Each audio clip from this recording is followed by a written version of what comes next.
안녕하세요. 제 이름은 김영수이고 올해 65살입니다. 지금부터 들려드릴 이야기는 제가 60살에 명예퇴직하고 편의점 창업에 뛰어들었다가 평생 모은 돈 6억을 2년 만에 거의 다 날리고 노숙자 직전까지 갔던 뼈아픈 실패담입니다. 혹시 은퇴 후 자영업을 생각하고 계신 분들이라면 제 이야기를 꼭 끝까지 들어주시길 바랍니다. 구독과 좋아요는 사연 제작에 큰 힘이 됩니다. 저는 대기업 계열사에서 35년을 근무한 평범한 직장인이었습니다. 부장까지 올라갔고 월급도 600만 원 정도 받으며 안정적으로 살아왔습니다. 아내와 세 자녀를 키우면서 꾸준히 저축해왔고 강남에 아파트 한 채도 마련했습니다. 특별히 부자는 아니었지만 중산층으로서 성실하게 살아온 삶이었습니다. 60살이 되던 해 회사에서 명예퇴직 대상자 명단이 나왔습니다. 제 이름도 그 안에 있었습니다. 사실 예상은 했습니다. 요즘 회사들이 50대 후반만 되면 내보내려고 하잖아요. 회사에서는 명예퇴직 위로금으로 2억 원을 주겠다고 했습니다. 정년까지 5년 남았지만 거부할 분위기가 아니었습니다. 주변 동기들도 하나둘 나가고 있었고 눈치가 보였습니다. 결국 명예퇴직을 받아들이기로 했습니다. 퇴직금 3억과 위로금 2억을 합쳐 5억이 생겼습니다. 여기에 그동안 모아둔 예적금 1억까지 합치면 총 6억이었습니다. 강남 아파트는 시세가 15억 정도 됐지만 당장 팔 생각은 없었습니다. 퇴직하고 며칠은 후련했습니다. 35년 동안 아침 일찍 출근하고 야근하고 주말에도 골프 접대하고 정말 고생 많이 했거든요. 이제 자유다 싶었습니다. 하지만 한 달쯤 지나니까 불안해지기 시작했습니다. 아침에 일어나도 할 일이 없었습니다. TV 보고 운동하고 친구 만나고 그게 전부였습니다. 처음에는 좋았는데 매일 반복되니까 무료했습니다. 무엇보다 돈이 나가기만 하는 게 불안했습니다. 국민연금은 65세부터 받을 수 있었고 아직 5년이나 남았습니다. 생활비로 한 달에 300만 원씩 나가니까 1년이면 3,600만 원입니다. 이러다가는 연금 받기도 전에 돈이 바닥날 것 같았습니다. 어느 날 대학 동창 모임이 있었습니다. 동창 중에 김 사장이라고 있는데 10년 전에 퇴직하고 편의점 프랜차이즈를 시작했다고 했습니다. 술자리에서 자랑스럽게 말하더군요. 나 지금 편의점 3개 운영하는데 한 달에 순수익이 1,000만 원은 나와. 노후 대비 확실하게 됐어. 제 귀가 솔깃했습니다. 한 달에 1,000만 원이면 1년에 1억이 넘는 수익입니다. 김 사장은 계속 이야기했습니다. 요즘 편의점이 대박이야. 24시간 운영하니까 매출이 꾸준하고 본사에서 관리도 다 해주고 물건도 알아서 들어오고 완전 시스템화 되어 있어. 너도 한번 해봐. 돈 버는 거 일도 아니야. 집으로 돌아오는 길에 계속 생각했습니다. 편의점 창업 나도 할 수 있지 않을까? 김 사장도 하는데 나라고 못할 이유가 없잖아. 그날부터 편의점 창업에 대해 알아보기 시작했습니다. 인터넷을 검색하니 성공 사례가 정말 많았습니다.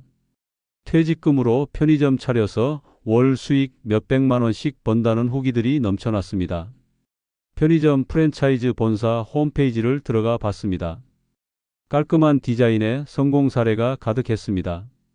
가맹비는 3천만 원, 인테리어와 초도 물품비까지 합치면 총 2억 원 정도 필요하다고 했습니다. 그 정도면 제가 충분히 감당할 수 있는 금액이었습니다. 다음 주에 프랜차이즈 본사 설명회에 다녀왔습니다. 깔끔한 사무실에서 친절한 직원이 상담을 해줬습니다. 우리 브랜드는 전국에 매장이 5,000개가 넘고 평균 일 매출이 200만 원 정도 됩니다. 순수익률은 보통 15% 정도 나오니까 한 달에 800만 원 정도 벌 수 있습니다. 저는 완전히 넘어갔습니다. 한 달에 800만 원이면 1년에 거의 1억입니다. 그 직원은 계속 좋은 말만 했습니다. 지금 강남 쪽에 황금 입지가 하나 나왔어요.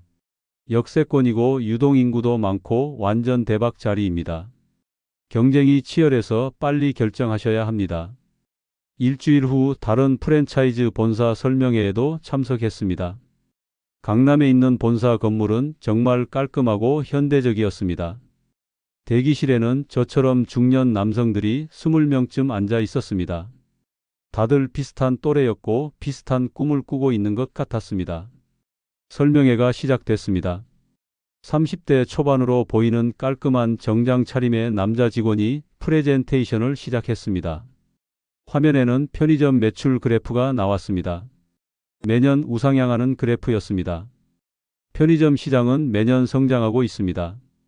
1인 가구가 늘어나고 24시간 생활 패턴이 정착되면서 편의점은 이제 필수 인프라가 됐습니다. 숫자들이 계속 나왔습니다. 전국 편의점 수 5만 개, 연평균 매출 성장률 8%, 시장 규모 30조 원. 엄청난 숫자들이었습니다. 그 직원은 자신감 넘치는 목소리로 말했습니다. 우리 GS25는 업계 1위 브랜드입니다.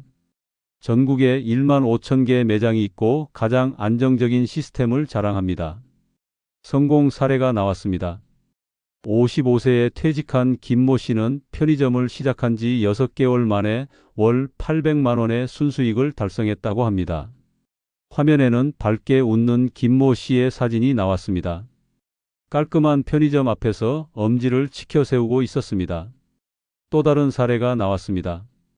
60세 이모 씨는 편의점 1호점의 성공 이후 2호점, 3호점을 연달아 오픈했고 현재 월 2천만 원 이상의 수입을 올리고 있다고 했습니다. 화면에는 이모 씨가 3개 매장 앞에서 찍은 사진이 나왔습니다. 모두 번화가에 위치한 멋진 매장들이었습니다. 저는 완전히 빨려 들어갔습니다. 나도 저렇게 될 수 있겠구나 싶었습니다. 옆에 앉은 사람들도 다들 집중해서 듣고 있었습니다. 누군가 질문했습니다. 초기 투자 비용이 얼마나 드나요? 직원이 대답했습니다. 위치와 평수에 따라 다르지만 평균적으로 가맹비 3천만 원, 인테리어 비용 5천만 원, 초도 물품비 5천만 원, 기타 비용 2천만 원 정도 들어갑니다. 총 1억 5천만 원에서 2억 원 정도 준비하시면 됩니다. 2억이면 제가 가진 6억의 3분의 1입니다. 충분히 감당할 수 있는 금액이었습니다. 다른 사람이 질문했습니다. 실제 순수익은 얼마나 되나요? 직원은 자신 있게 대답했습니다. 평균 일 매출 200만 원 기준으로 월 매출 6천만 원입니다. 마진율이 약 30%이므로 1,800만 원이 남습니다. 여기서 인건비 500만 원, 본사 로열티 50만 원, 전기세 및 관리비 100만 원을 빼면 순수익이 1,150만 원 정도 됩니다. 제 귀가 번쩍 뛰었습니다. 한 달에 1,150만 원이라니요? 제가 회사 다닐 때 월급 600만 원의 거의 2배입니다. 다른 사람들도 술렁거렸습니다. 모두 놀란 표정이었습니다. 설명회가 끝난 후 개별 상담 시간이 있었습니다. 저는 곧바로 상담을 신청했습니다. 젊은 여자 직원이 저를 상담실로 안내했습니다. 여직원은 밝게 웃으며 말했습니다. 편의점 창업에 관심이 많으신가 봐요. 네, 저는 최근에 퇴직해서 제2의 인생을 준비하고 있습니다. 여직원은 고개를 끄덕이며 태블릿을 꺼냈습니다. 그럼 좋은 소식이 있어요. 지금 강남역 근처에 정말 좋은 입지가 나왔거든요. 태블릿 화면을 보여줬습니다. 강남역 7번 출구에서 도보 3분 거리에 있는 매장이었습니다. 사진을 보니 번화가 코너에 위치해 있었습니다. 여직원이 설명을 이어갔습니다. 이 자리는 정말 황금 입지예요. 유동인구가 하루 평균 3만 명이 넘고 주변에 오피스 빌딩과 주거 단지가 모두 있어서 24시간 매출이 고르게 나옵니다. 저는 점점 마음이 끌렸습니다. 강남역이면 정말 좋은 위치입니다. 여직원은 계속 말했습니다. 이전 점주분이 개인 사정으로 급하게 내놓으신 매물이라 권리금도 합리적이에요. 원래 2억이었는데 1억 5천만 원으로 내려왔어요. 권리금 1억 5천만 원의 가맹비며 인테리어 비용을 더하면 총 2억 5천만 원 정도 된다고 했습니다. 조금 예상보다 많았지만 그래도 감당할 수 있는 금액이었습니다. 여직원이 진지한 표정으로 말했습니다. 솔직히 말씀드리면 이 매물은 경쟁이 치열해요. 어제도 두 분이 다녀가셨고 오늘 오후에도 한 분 더 오시기로 했어요. 빨리 결정하시는 게 좋을 것 같아요. 급하게 결정하라는 말에 조금 불안했지만 동시에 이 기회를 놓치면 안 되겠다는 생각이 들었습니다. 제가 물었습니다. 이 위치에서 실제 매출은 얼마나 나왔나요? 여직원은 서류를 꺼내서 보여줬습니다. 이전 점주분의 지난 1년 매출 자료입니다. 평균 일 매출이 230만 원이었어요. 서류에는 숫자들이 빽빽이 적혀 있었습니다. 월별 매출이 표로 정리되어 있었고 정말로 평균 230만 원이 맞는 것 같았습니다. 그럼 순수익은 더 많이 나오겠네요? 여직원이 고개를 끄덕였습니다. 네, 이 매출이면 한 달에 1,300만 원 정도 순수익이 나올 거예요. 제 머릿속에서 계산기가 돌아갔습니다. 1,300만 원이면 1년에 1억 5,600만 원입니다. 2년이면 투자금을 회수하고 그 다음부터는 순수익이 되는 것입니다. 너무 좋은 조건 같았습니다. 여직원이 덧붙였습니다. 그리고 사장님, 하나 더 좋은 소식이 있어요. 지금 본사에서 신규 가맹 지원 이벤트를 하고 있거든요. 이번 달에 계약하시면 가맹비 3천만 원에서 500만 원을 할인해 드려요. 또 초도 물품비도 10% 할인됩니다. 할인 이벤트라는 말에 더 급해졌습니다. 이번 달이 지나면 500만 원을 더 내야 한다는 것입니다. 여직원은 캘린더를 가리키며 말했습니다. 오늘이 25일이니까 5일 안에 계약하시면 혜택을 받으실 수 있어요. 저는 거의 결심이 선 상태였습니다. 하지만 한 가지 걱정이 있었습니다. 아내를 어떻게 설득하지? 집에 가서 말하면 분명 반대할 것입니다. 여직원이 제 고민을 눈치챘는지 말했습니다. 사모님과 함께 한번 매장을 방문해 보시는 게 어떨까요? 직접 보시면 확신이 서실 거예요. 좋은 생각이라고 생각했습니다. 일단 오늘은 자료만 받고 가기로 했습니다. 여직원은 두꺼운 파일을 건네주며 말했습니다.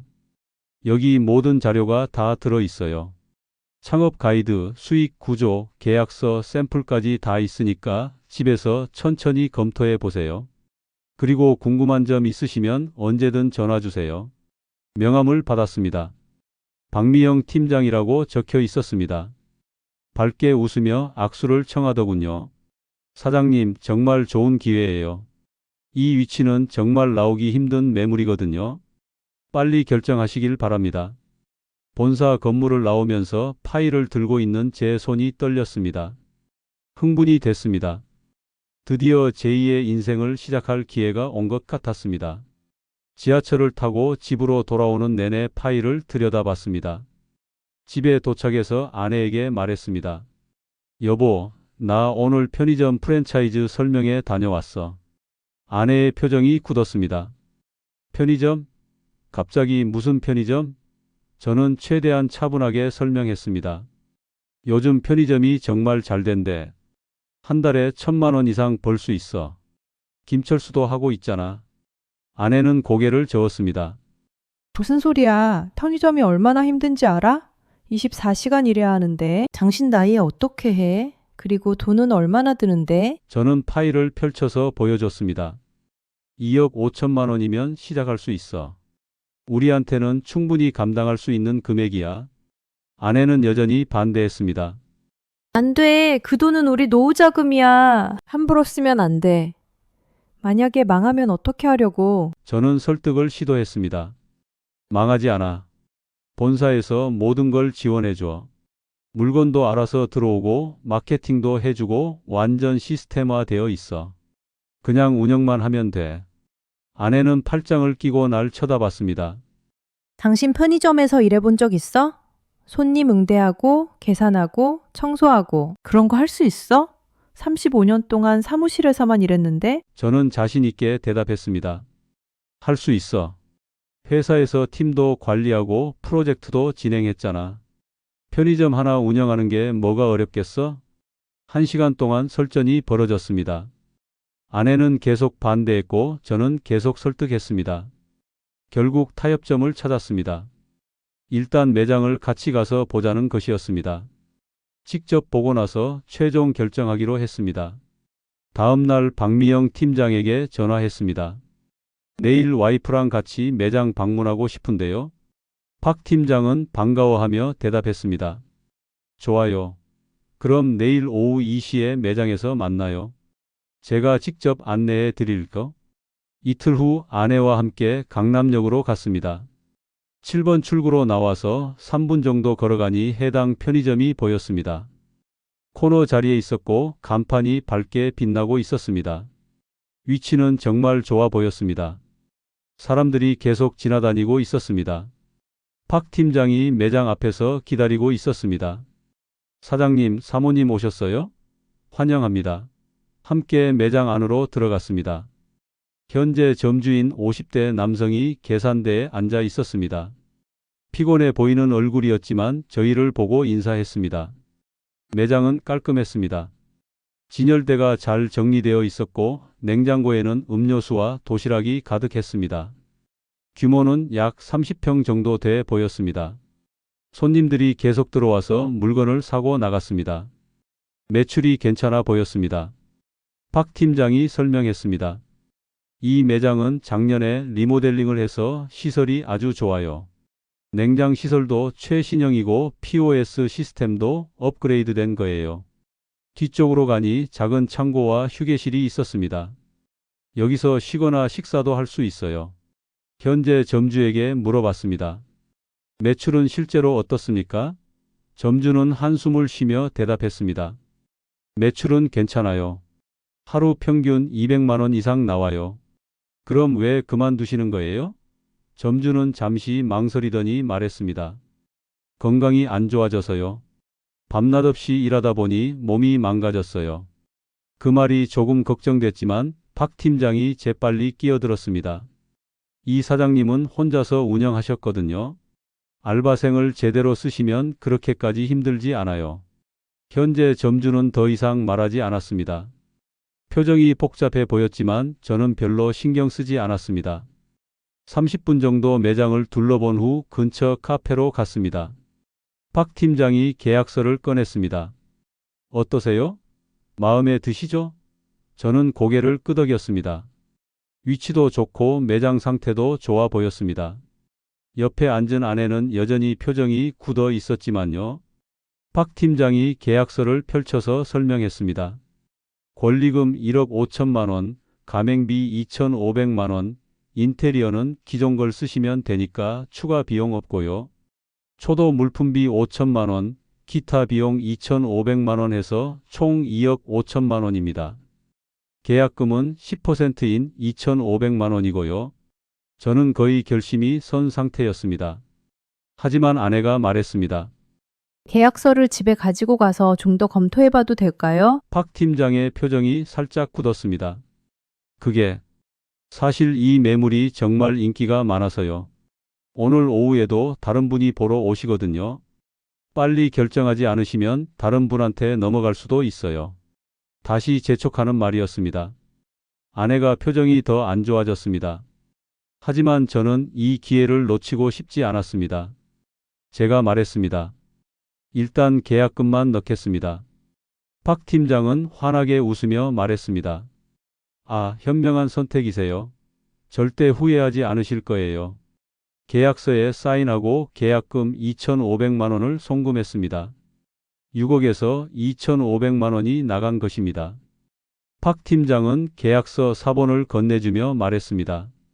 나머지 잔금은 한 달 후에 내시면 되고요.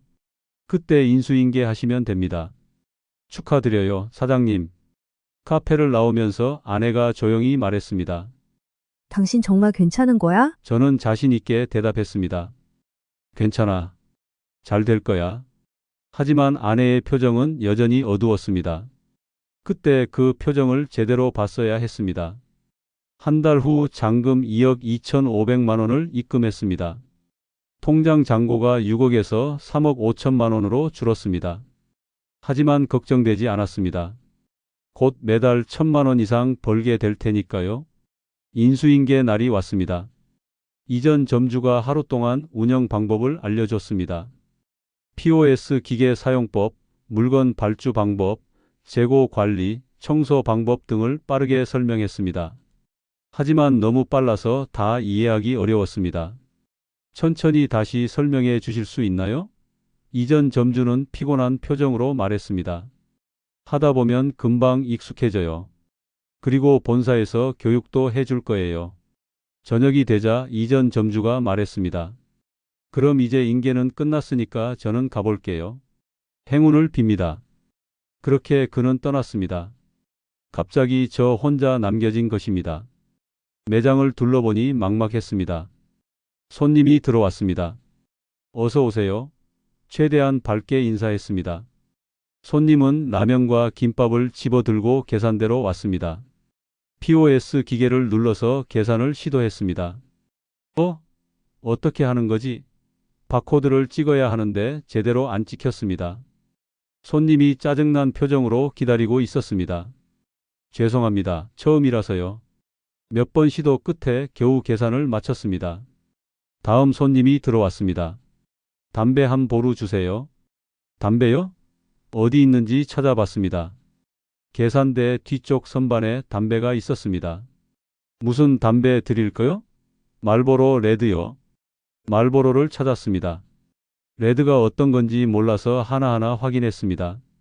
손님이 직접 가리켰습니다. 저거요, 빨간 거. 아, 네. 죄송합니다. 첫날 밤이 가장 힘들었습니다. 오후 10시부터 아침 6시까지는 아르바이트생을 구하지 못해서 제가 직접 서야 했습니다. 밤이 깊어갈수록 취객들이 들어왔습니다. 술 냄새를 풍기며 시비를 거는 손님도 있었습니다. 이거 왜 이렇게 비싸? 다른 데는 더 싸던데? 새벽 2시쯤 되니 정말 졸렸습니다. 의자에 앉아 있으려니 눈이 감겼습니다. 하지만 잘 수가 없었습니다. CCTV로 본사에서 감시하고 있다고 했습니다. 졸면 안 된다고 했습니다. 커피를 마시며 버텼습니다. 새벽 4시쯤 배달 트럭이 왔습니다. 물건을 가득 실은 트럭에서 직원이 박스들을 내렸습니다. 여기 사인해 주세요. 사인을 하고 박스들을 받았습니다. 20개가 넘는 박스들이었습니다. 이걸 어떻게 정리하지? 하나씩 뜯어서 진열대에 올려놓기 시작했습니다. 허리가 끊어질 것 같았습니다. 박스를 들고 옮기고 진열하는 일이 생각보다 힘들었습니다. 30분쯤 지나니 땀이 흘러내렸습니다. 이 시간 만에 겨우 절반을 정리했습니다. 나머지는 나중에 하기로 했습니다. 아침 6시가 되자 출근하는 사람들이 들어오기 시작했습니다. 샌드위치와 커피를 사가는 손님들이 많았습니다. 계산을 하느라 정신이 없었습니다. POS 기계에 아직 익숙하지 않아서 계산이 느렸습니다. 손님들이 줄을 섰고 뒤에 있는 사람들은 짜증을 냈습니다. 아침 8시에 아내가 매장에 왔습니다. 괜찮아? 얼굴이 완전히 죽어 있었습니다. 저는 억지로 웃으며 대답했습니다. 괜찮아. 그냥 첫날이라 좀 힘든 거야. 아내가 계산대를 도와줬습니다. 둘이서 하니까 조금 나았습니다. 오전 10시쯤 본사 직원이 매장 점검을 왔습니다. 30대 남자 직원이었습니다. 매장을 둘러보더니 말했습니다. 진열이 엉망이네요. 물건이 제자리에 없고 유통기한 지난 것도 있어요. 빨리 정리하세요. 저는 변명했습니다. 아직 첫날이라서요. 직원은 냉정하게 말했습니다. 변명은 필요 없어요. 본사 기준에 맞춰서 운영하셔야 합니다. 안 그러면 가맹 계약 위반이에요. 점심때가 되자 손님들이 몰려들었습니다. 도시락과 삼각김밥을 사가는 사람들로 가득했습니다. 계산하고 봉투에 담고 또 계산하고 정신이 하나도 없었습니다. 손님 한 명이 소리쳤습니다. 빨리 좀 하세요. 뒤에 사람 많은데? 죄송합니다. 최대한 빨리 하겠습니다. 오후 3시쯤 되자 좀 한가해졌습니다. 그제야 의자에 앉을 수 있었습니다. 온몸이 쑤셨습니다. 허리가 아프고 다리가 퉁퉁 부었습니다. 잠도 하나도 못 잤습니다. 아내가 걱정스러운 표정으로 말했습니다. 당신 얼굴 봐. 완전히 죽어 있어. 이러다가 큰일 나겠어. 저는 괜찮다고 했지만 사실 힘들었습니다. 회사 다닐 때는 이렇게 힘들지 않았습니다. 사무실에 앉아서 컴퓨터만 하면 됐는데 편의점은 계속 서 있어야 했습니다. 물건을 나르고 진열하고 청소하고 계산하고 모든 게 육체 노동이었습니다. 저녁 6시에 저녁 손님들이 다시 몰려들었습니다. 퇴근하는 사람들이 맥주와 안주를 사갔습니다.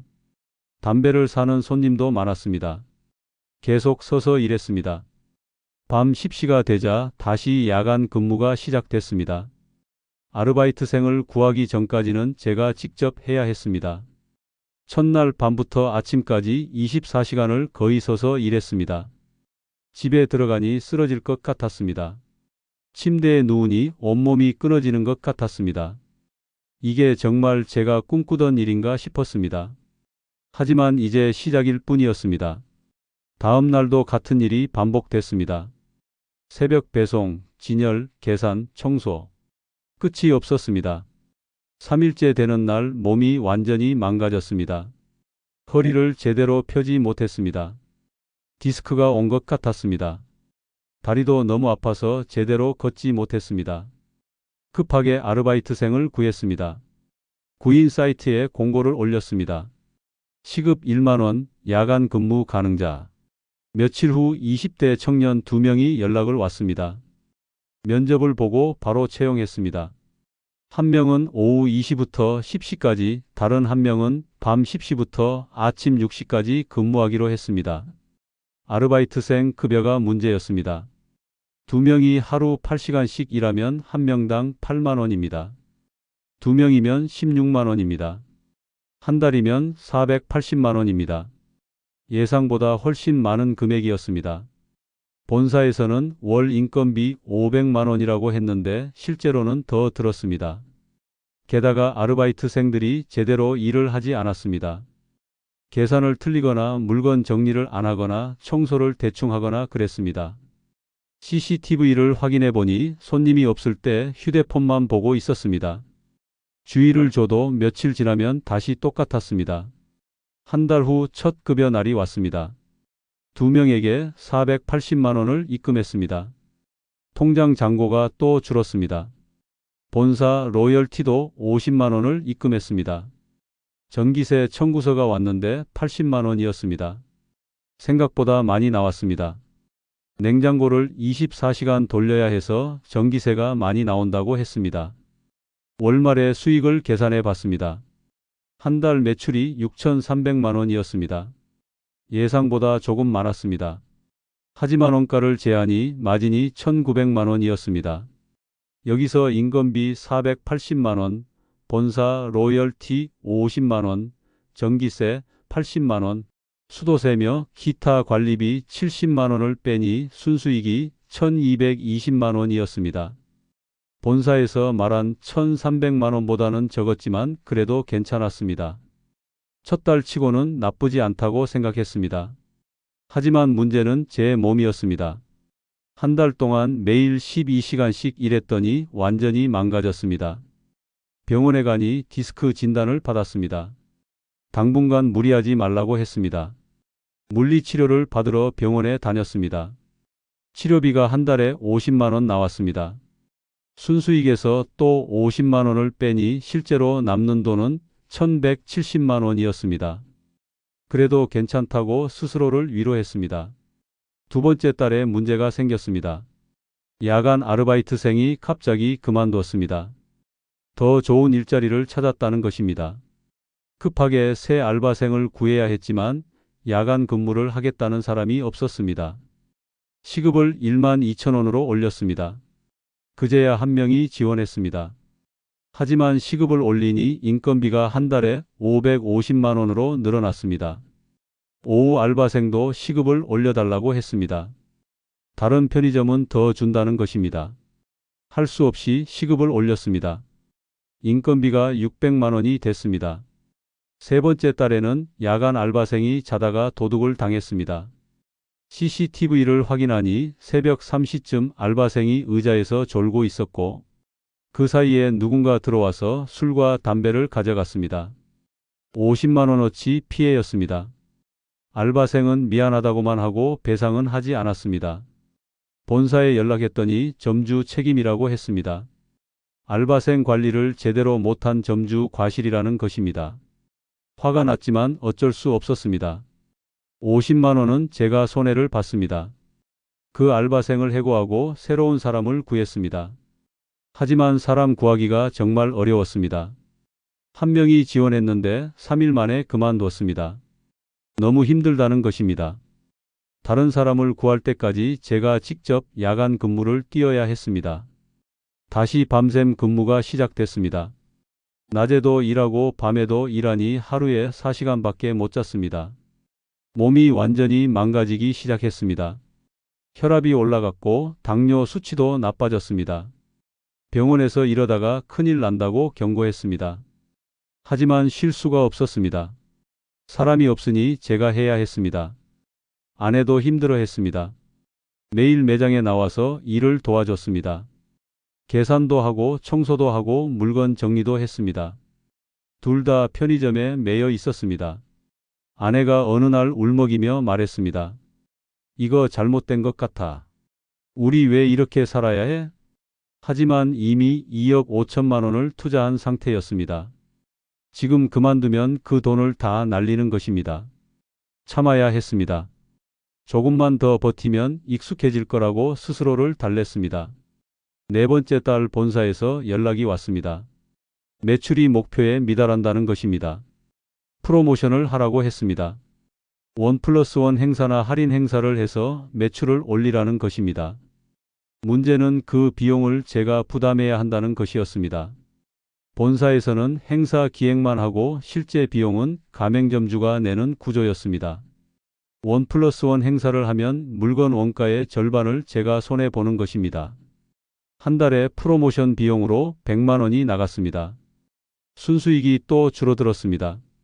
다섯 번째 달 주변에 새로운 편의점이 생겼습니다. 200m 떨어진 곳에 CU가 오픈했습니다. 경쟁이 생긴 것입니다. 손님들이 분산되기 시작했습니다. 매출이 6천만 원에서 5,500만 원으로 떨어졌습니다. 매출이 떨어지니 순수익도 줄었습니다. 한 달에 900만 원밖에 안 남았습니다. 본사에서 말한 1,300만 원에 훨씬 못 미쳤습니다. 불안해지기 시작했습니다. 이러다가 적자가 나는 것 아닌가 싶었습니다. 한 달에 프로모션 비용으로 100만 원씩 더 나갔습니다. 그러니까 순수익이 50만 원으로 줄어들었습니다. 계속 적자가 누적되기 시작했습니다. 아르바이트생 급여를 밀리거나 본사 로열티를 늦게 내는 일이 생겼습니다. 본사에서는 로열티를 안 내면 물건 공급을 중단하겠다고 협박했습니다. 할 수 없이 제 예금을 깨서 메웠습니다. 1년이 지났을 때 통장 잔고를 확인해 봤습니다. 6억에서 4억으로 줄어 있었습니다. 창업 비용 2억 5천만 원에 1년 동안 운영 적자 5천만 원까지 합쳐서 3억을 쓴 것입니다. 아내와 함께 심각하게 이야기를 나눴습니다. 이대로는 안 되겠다는 결론이 나왔습니다. 가게를 접는 게 낫겠다고 생각했습니다. 부동산에 편의점 권리금을 내놓았습니다. 처음 계약할 때는 권리금이 1억 5천만 원이었는데 이제는 절반인 7천만 원에도 안 팔렸습니다. 편의점 경기가 나빠지면서 권리금이 폭락한 것입니다. 게다가 제 가게는 매출이 낮다는 게 소문이 나서 더 안 팔렸습니다. 몇 달을 기다렸지만 매수자가 나타나지 않았습니다. 할 수 없이 5천만 원으로 내렸습니다. 그래도 안 팔렸습니다. 결국 3천만 원에 겨우 넘겼습니다. 1억 5천만 원에 샀던 권리금을 3천만 원에 판 것입니다. 1억 2천만 원의 손해를 본 셈입니다. 본사 계약을 해지하는 것도 문제였습니다. 위약금으로 5천만 원을 내야 했습니다. 계약서를 보니 3년 이내에 해지하면 위약금을 내야 한다고 적혀 있었습니다. 처음 계약할 때는 제대로 읽어보지도 않았던 조항이었습니다. 결국 위약금 5천만 원을 내고 가게를 정리했습니다. 2년간의 편의점 사업을 정리하고 나니 남은 돈은 2억밖에 없었습니다. 아내는 충격을 받아서 며칠 동안 말도 안 하고 울기만 했습니다. 2년 동안 매일 14시간씩 일했는데 건강도 망가지고 자존심도 상하고 돈도 잃고 모든 걸 잃은 기분이었습니다. 하지만 더 큰 문제가 남아 있었습니다. 남은 돈으로는 연금 받을 때까지 버틸 수 없었습니다. 할 수 없이 강남 아파트를 팔기로 했습니다. 시세가 15억이었는데 급매로 내놓으니까 14억 5천만 원에 팔렸습니다. 여기서 대출금 3억을 갚고 나니 11억 5천만 원이 남았습니다. 남은 현금 2억과 합치면 총 13억 5천만 원이었습니다. 처음에 가지고 있던 자산이 총 21억이었는데 이제는 13억 5천만 원입니다. 2년 만에 7억 5천만 원을 날린 것입니다. 경기도의 작은 아파트를 6억에 샀습니다. 남은 돈은 은행에 예금했습니다. 이자가 연 3% 정도 나와서 한 달에 180만 원 정도 받을 수 있었습니다. 국민연금은 3년 후부터 받을 수 있었고 연금과 이자 수입을 합치면 한 달에 300만 원입니다. 살만하지만 여유롭지는 않았습니다. 무엇보다 정신적 충격이 컸습니다. 평생 성실하게 일해서 모은 돈을 2년 만에 절반 가까이 날렸다는 게 믿기지 않았습니다. 2년 동안 무리하게 일한 결과 고혈압, 디스크까지 생겼습니다. 돌이켜보면 제가 너무 많은 실수를 했습니다. 첫 번째는 제대로 조사하지 않은 것입니다. 실제 가맹점주들은 대부분 힘들어하고 있었습니다. 저처럼 고생만 하다가 접는 경우가 많았습니다. 두 번째는 계약서를 제대로 읽지 않은 것입니다. 위약금 조항을 몰랐고 불리한 조건이 많았는데 꼼꼼히 읽지 않았습니다. 세 번째는 내 나이와 체력을 고려하지 않은 것입니다. 60살에 24시간 편의점을 운영한다는 게 말이 안 됐습니다. 젊었을 때도 힘든 일인데 이 나이에 할 일이 아니었습니다. 네 번째는 아내의 반대를 무시한 것입니다. 혼자서 고집 부리지 말고 가족과 충분히 상의했어야 했습니다. 혹시 이 글을 보시는 분들 중에 저처럼 은퇴 후 창업을 생각하고 계신 분들이 있다면 제 이야기를 교훈으로 삼으시길 바랍니다. 실제 가맹점주들을 많이 만나서 이야기를 들어보세요. 계약서는 꼼꼼히 읽고 전문가 자문을 받으세요. 위약금이나 로열티 구조를 정확히 이해해야 합니다. 창업 비용의 2배는 준비하세요. 예상보다 돈이 많이 듭니다. 나이와 체력을 고려하세요. 몸이 망가지면 돈으로도 회복 못합니다. 저는 이제 65살입니다. 2년 동안 고생만 하고 돈도 잃고 건강도 잃었습니다. 후회가 밀려오지만 이미 지나간 일입니다. 제 이야기가 누군가에게 도움이 됐으면 좋겠습니다. 긴 이야기 들어주셔서 감사합니다.